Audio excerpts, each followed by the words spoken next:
Presiden sinis pada FPI itu, tapi dukunya ada di situ, pawangnya dia angkat sebagai Menko Polhukam. Jadi waktu Wiranto diangkat sebagai Menko Polhukam,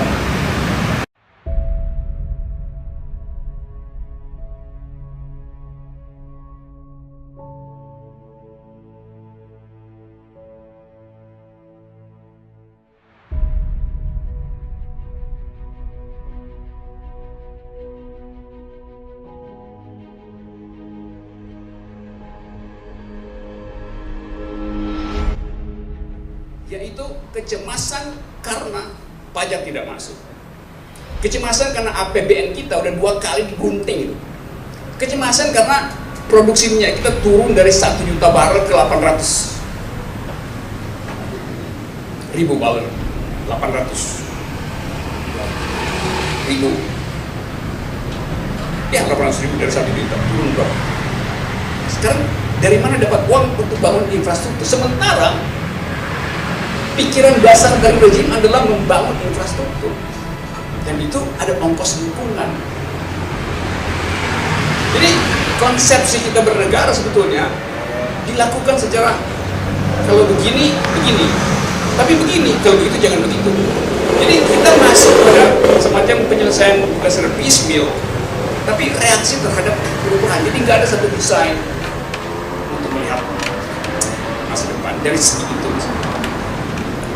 Kita lihat Presiden sinis pada FPI itu, tapi dukunya ada di situ, pawangnya dia angkat sebagai Menko Polhukam. Pertama, membangun negara ini. Organisasi itu membahayakan negara. Secara ideologi, saya tidak akan kompromi. Tetapi kalau ideologinya masih sama, Pancasila, saya kira kita bisa bersama-sama membangun negara ini.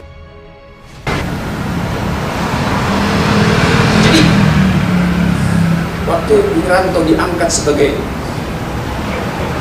Menko Polhukam, itu tindakan yang kurang ajar dari Presiden. Dia menghina memori kita tentang demokrasi. Tapi tak satu pun dari dalam mengatakan protes, saya mundur karena saya adalah human rights defender. Gak ada tuh. Jadi apa ongkosnya hari ini? Ongkosnya hari ini adalah negeri ini mengalami segregasi, bukan sekedar segregasi fisik, demografi, tapi segregasi mental, segregasi ideologi. Dan hari ini betul hidup dalam perpecahan itu, dan kita nggak tahu bagaimana. Kita mesti cari semacam katalisator baru untuk bikin dia kembali jadi kompon. Karena tidak ada oposisi, maka betul tadi yang diterangkan tadi oleh Radal, kita nggak tahu suhu dari demokrasi akhirnya. Karena demokrasi hanya dihitung suhunya bila ada oposisi. Ada kertas litmus untuk mengukur pH demokrasi kita, basah apa asam sekarang. Karena nggak ada oposisi, karena semua diambil, diserap ke dalam rezim dan bangga kalau masuk ikut di dalam black hole rezim itu.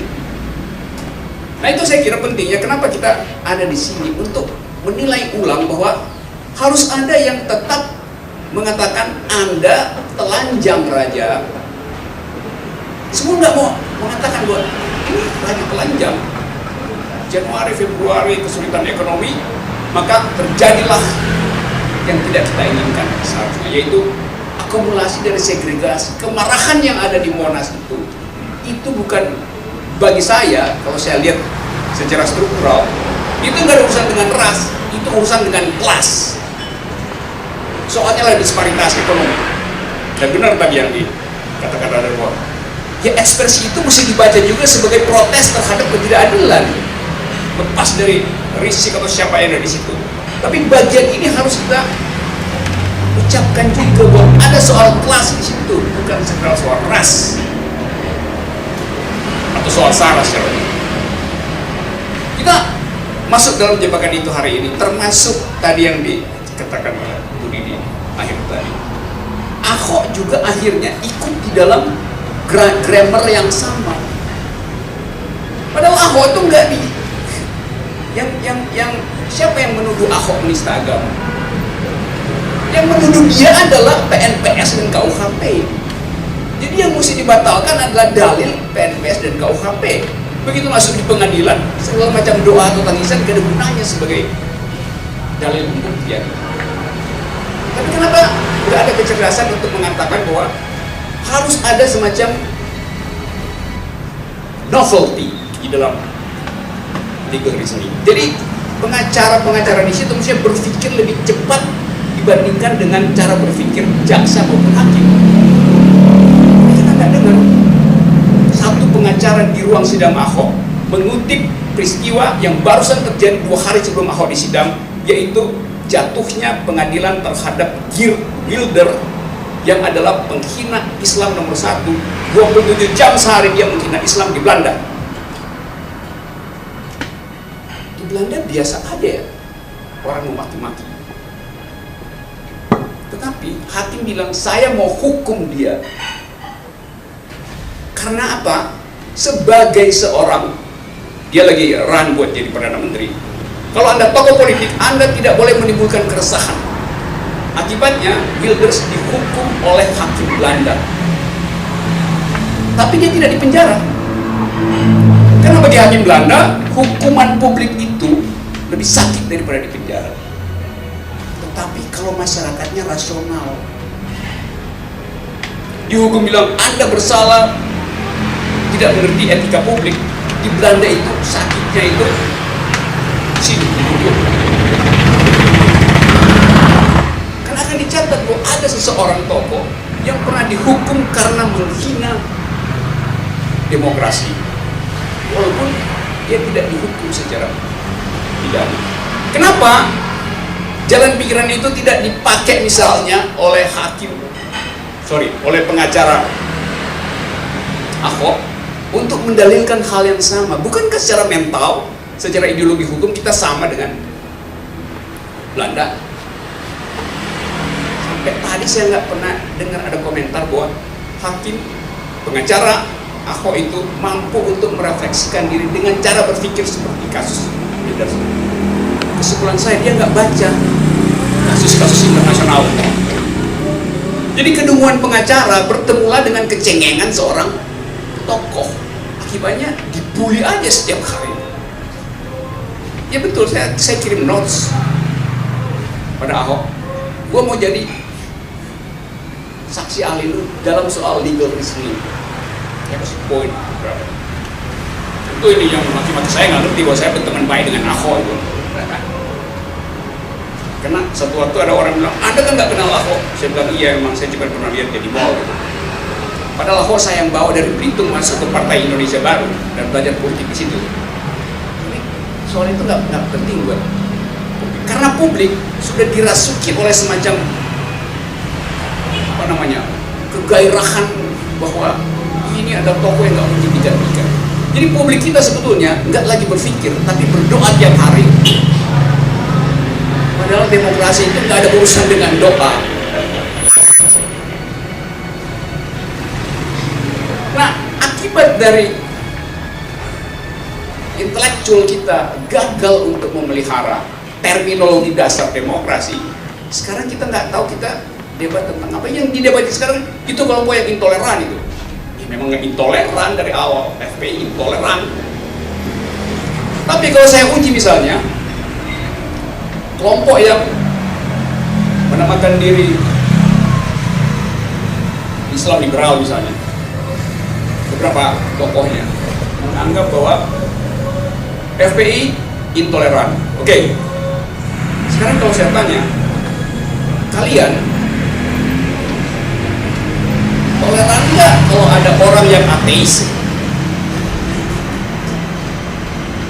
Dua-duanya akan menjawab diplomatis, tapi kita tahu bahwa mereka belum siap menerima seorang ateis. Dengan kata lain, FPI dan penyerangnya dua-duanya sama, mentalnya sama, intoleran. Karena bagi dia toleran itu artinya Kristen toleran pada Islam, Islam toleran pada Hindu, Hindu toleran pada Buddha dan seterusnya. Jadi toleransi itu jadi kartel mereka yang ingin masuk surga. Oligarki inilah yang sebetulnya nggak ngerti tentang demokrasi. Dia tuduh intoleran, dia sendiri intoleran terhadap orang yang tidak beragama.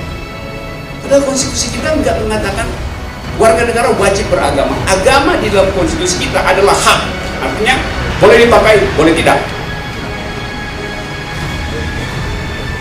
Ya, kita uji lagi. Toleransi itu bukan sekedar antar agama loh, tapi antar gender. Kalau Anda anti LGBT, Anda sama dengan FPI, intoleran. Jadi parameter-parameter kita dalam demokrasi yang begitu luas disempitkan hanya soal agama. Itu yang menyebabkan kita sekarang berkompetisi untuk masuk surga. Jadi kita dijebakkan ke dalam satu suasana yang nggak pernah ada dulu, yaitu munculnya cara berpikir yang sempit. Yang mau disalahin siapa?